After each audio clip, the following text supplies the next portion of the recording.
Redshift here, doing my part to shift perceptions out of the pink and into the red.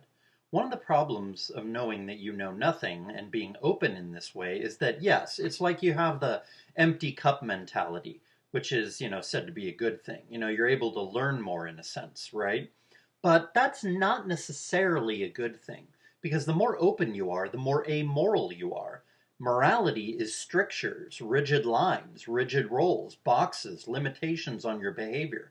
That's what morality is. But to be moral, you have to cling to moral precepts. You have to adhere to moral precepts.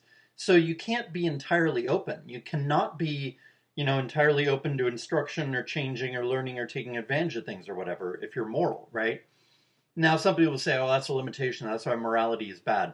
Well, limitation is good. Like, look at fiat currency. Unlimited money printing. Is that a good thing? No, it's terrible. Limited money supply is good. Forces people to be responsible, and it keeps things fair. You know, so limitations are actually good.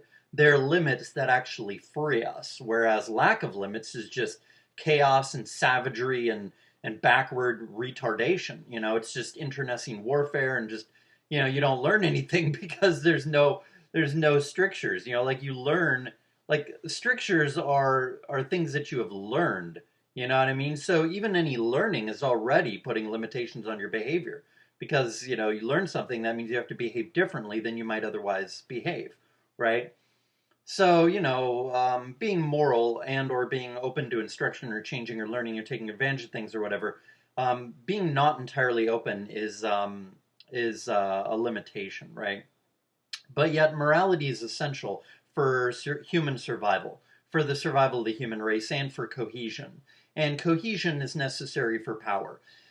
And also, if you're open, that doesn't mean, like if you're very psychologically open, if you have a very empty cup mentality, that doesn't necessarily mean that anybody's going to teach you anything, because knowledge is power. And it takes time to teach somebody things also. So, unless you're way above average capacity, in which case you can be fun to teach or useful to teach, if you're just an average person and you're very open to learning, people are not necessarily going to teach you anything just because you're open to learning.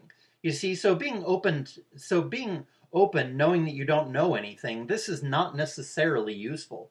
I think a lot of people don't realize this fact. And yet you should not draw the conclusion that amorality is best either, because you can get more of the advantages of morality while not having to be mentally blind in order to follow precepts, right? Like a lot of people think that people just, follow precepts in a totally blind way.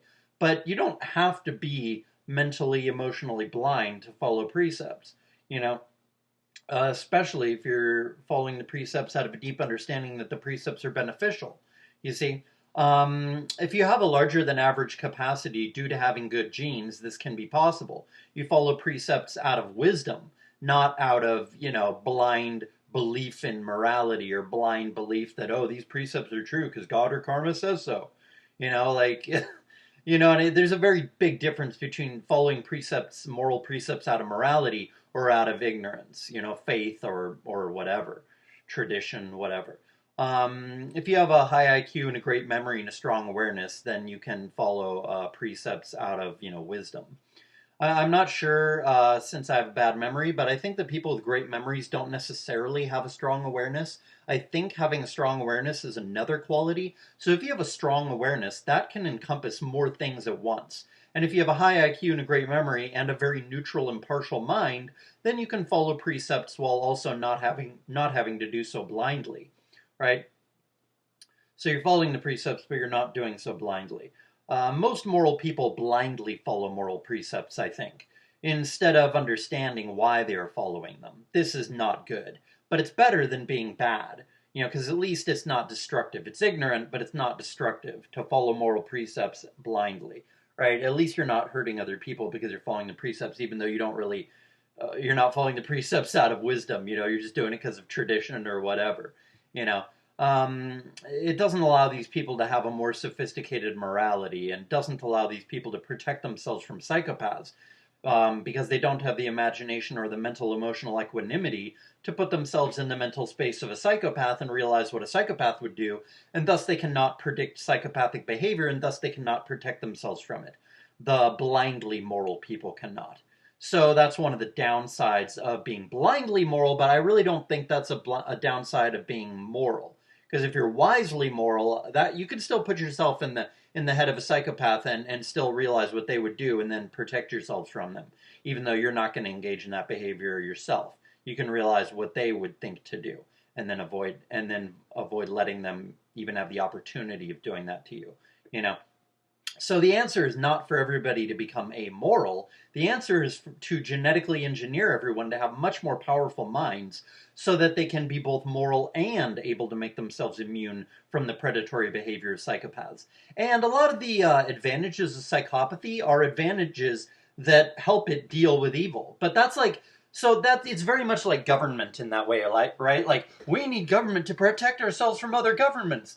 Okay, but if we had no government in the whole entire world, then nobody would need government to protect themselves from other governments, right? Well, same thing. Like, why do you need the cunning of psychopathic people to protect yourself from psychopathy if we genetically engineer everybody so that there's nobody who's a psychopath?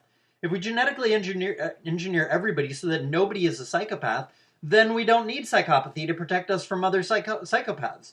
You know? So I think this is very similar to the statist argument, and thus the argument that we need amoral people or that being amoral is good or something like that. I think it's a very flawed circular argument, as I just showed. I think that was about all I had to say in this video. This has been Redshift. I hope someone appreciated this video and understood it. Peace trucks for psychopaths and amoral people, because they are putting all life on Earth in danger of going extinct.